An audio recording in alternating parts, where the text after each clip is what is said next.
In this short tutorial, I'm going to show you how to set up and pack up the kitchen and operate the electrics in your XT11E.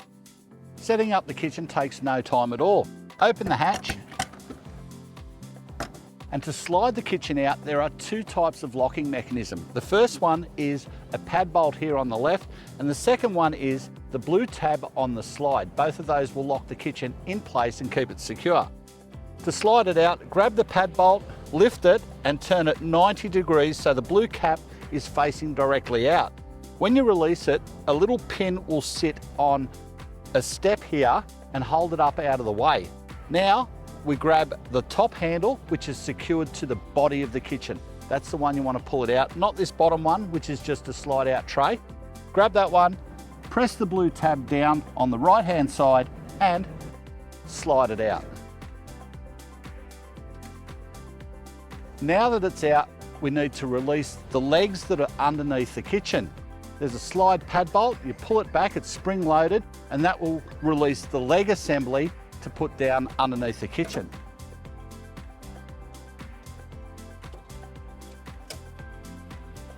Slide it down. Now we just need to undo the wing nuts, lower the legs onto the ground, and we're ready to set up the rest. Setting up the dish rack is easy. Just on both sides at the bottom here is a little over center latch. It's spring loaded. That is what's going to hold it up in place once you've raised it. Also, there is a little hook here which secures the shelves, stops the shelves from moving when packed up. To raise it over, flick our little over center latches over on each corner. Now it's secure. Move the little toggle hook out of the way and our shelves are now down. Lock that back into its little holder there and the shelves are secure. Now we can open up the kitchen.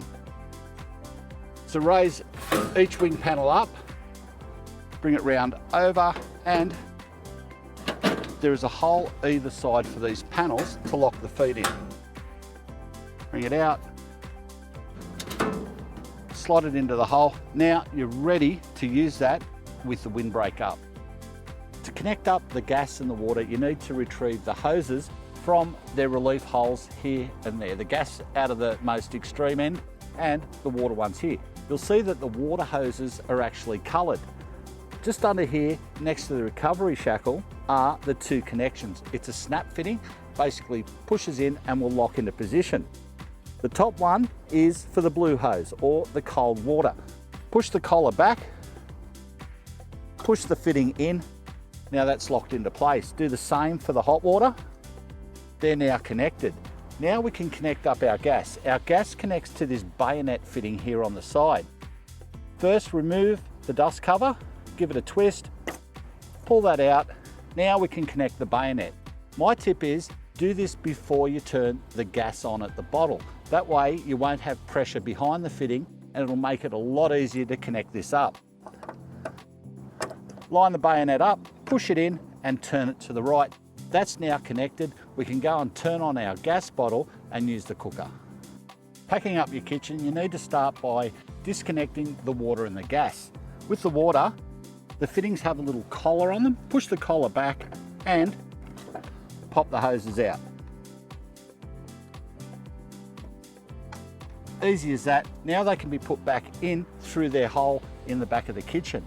To disconnect the gas, I strongly recommend that you turn the gas bottle off, then release the pressure through the cooktop. That way there's no pressure behind the fitting. That'll allow you to easily push it in, turn it to the left, disconnect it. Now you can stow the hose inside the kitchen, ready to pack it up and slide it back in. Packing up the cooktop is the reverse from setting it up. Raise the wing panel, put it in there,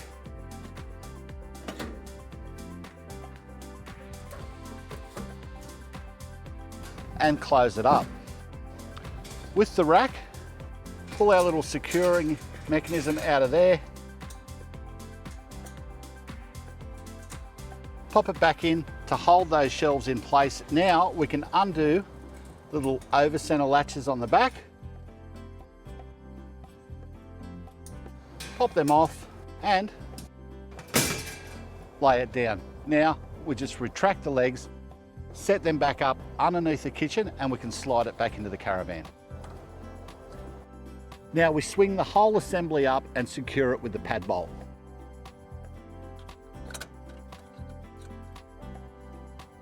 Done, that'll stay there. Now, to slide the kitchen back in, press down the blue tab on the slide and push it back in. As you get it near all the way in, give it a shove. Make sure that locks securely. Now, return your pad bolt back to its original position. So lift it slightly, turn it 90 degrees, drop it in, it's locked into place. Now, close up our cover, kitchen's done, ready to get on the road. All the electricals on the XT11E are just here inside the door on the right-hand side. There's a number of switches, water gauges, 240 volt outlets, battery gauges, all here, and I'll just run you through what each of them is.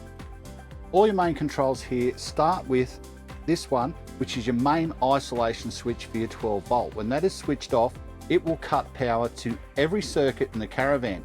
However, your solar panels will still charge your batteries, and you will still be able to charge via the Anderson plug on the front of the trailer while you're towing.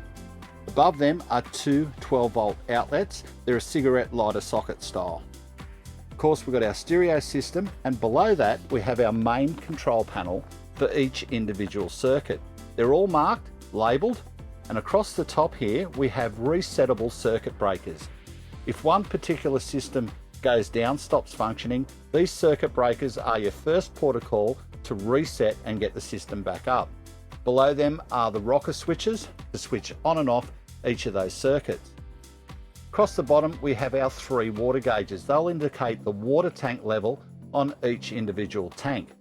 Beside them is an isolation switch for the water pump. Next to that we have our awning rocker switch for running the awning in and out. Next to that we have our voltage and amp readout. The voltage will tell you the battery state. The voltage should not be allowed to go below 12.05 volts because that will start damaging the batteries. The amp meter will tell you what amps you are using at any time. It won't tell you what amps are going back into the charge of the batteries. Above that we have isolation switch for the outdoor speakers for the stereo system and our switch for the step light. And of course above that we have our 240 volt power outlets. There you go, that covers the kitchen and the electricals in your XT11E. For more information, head to marketdirect.com.au and check out the other videos on the XT11E on our YouTube channel.